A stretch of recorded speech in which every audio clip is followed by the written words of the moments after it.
கொடுங்கள், அப்பொழுது உங்களுக்கு கொடுக்கப்படும். கொடுங்கள், அப்பொழுது உங்களுக்கு கொடுக்கப்படும். ஆமென்.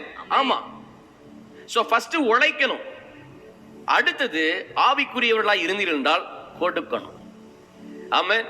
மல்கியா 3:10 கர்த்தர் சொல்லுகிறார், என் ஆலயத்தில் ஆகாரம் குறைச்சல் இல்லாதபடிக்கு காணிக்கையும் தசம பாகங்களும் பண்டக சாலையிலே கொண்டு வாருங்கள், அப்பொழுது வானத்தின் பலகணிகளை திறந்து இடம் கொள்ளாமல் போக மட்டும் உன்னை ஆசீர்வதிக்க மாட்டேனோ என்று என்ன பண்ணி பார், சோதித்து பார்.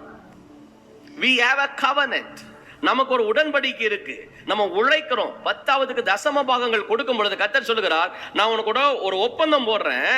என்ன ஒப்பந்தம்னா, பரலோகத்தை திறக்கிறேன்றார். This is a covenant with God. You make a contract with God. ஆண்டவரோட ஒரு ஒப்பந்தம் போடுகிறீங்க. கர்த்தாவே, என் உழைப்பை என் சம்பளத்துல கொண்டு வந்து தசம பாகத்தை தரம்பா அப்படின்னு கர்த்தர் சொல்லுகிறார். நான் வானத்தின் பலகணிகளை திறக்கிறேன், இடம் கொள்ளாமல் போக மட்டும் ஆசீர்வாதத்தை ஊத்துகிறேன்றார். அப்ப ரெண்டு காரியம். ஒண்ணு, வேலைக்கு போ. ரெண்டாவது, தசம பாகம் கொடுக்கும் பொழுது உன்னால குறைச்சலுக்கு ஒரு இடமே வராது. தேவைன்ற ஒரு நிலைமையே வராதுங்க. சொல்லுங்க, தேவைன்ற ஒரு நிலைமையே வராது. ஏன்னா எவ்வளவு தேவையோ அதுக்கு மிஞ்சி கர்த்தர் தருவார். எத்தனை பேர் விசுவாசிக்கிறீங்க? ஆமென். ஆமென். ஆமென். அல்லேலூயா. பாருங்க, மன்னாவை கர்த்தர் கொடுத்தார், காடையே கர்த்தர் கொடுத்தார், கட்பாறையிலிருந்து நீரை கொடுத்தார் இல்லையா, அற்புதமா கொடுத்தார்.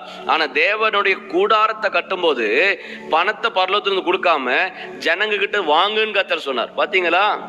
ஏன் கர்த்தர் தேவாலயத்தை கட்டுவதற்கு மனிதர்கிட்ட கேட்கிறார்னா, இப்ப பாருங்க, நம்மளுக்கு குழந்தைகள் பிறக்கும் போது அந்த பிள்ளைகள் ஒரு முதிர்ச்சி அடைகிற வரைக்கும் அவங்களுக்காக உழைப்போம், அவ்வளோ சம்பாரிச்சு கொண்டு வந்து கொடுப்போம். ஆனால் அந்த பிள்ளைக்கு கொஞ்சம் படிச்சு கிடிச்சு போய் ஒரு வேலைக்கு சேர்ந்து ஒரு 15,000 ரூபாய் சம்பாரிச்சு நம்ம கையில் கொடுத்துரு, அந்த பிள்ளைக்கு என்னமோ வாழ்க்கையே நம்மளை வாழ்நாள் முழுசும் நம்மளை அவங்க பார்த்த மாதிரி ஒரு பேச்சு பேசுவாங்க. பார்த்துருக்கீங்களா?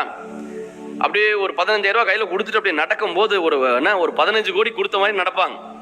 ஆனால் நம்ம வாழ்க்கையில் எல்லாத்தையும் அவங்களுக்கு தான் கொடுத்துருப்போம். ஆனால் அந்த பிள்ளைங்க கையில் வாங்கும்போது நமக்கும் ஒரு பெரிய பெருமையாக இருக்கும், அந்த பிள்ளைகளுக்கு ஒரு பெருமையாக இருக்கும். இது ஒரு தகப்பனுக்கும் பிள்ளைக்கு உள்ள உறவு. அப்போ தேவாலயத்தை அப்படிதான் கர்த்தர் பார்க்கிறார், உங்களுக்கும் அவருக்குள்ள உறவாக பார்க்கிறாரு.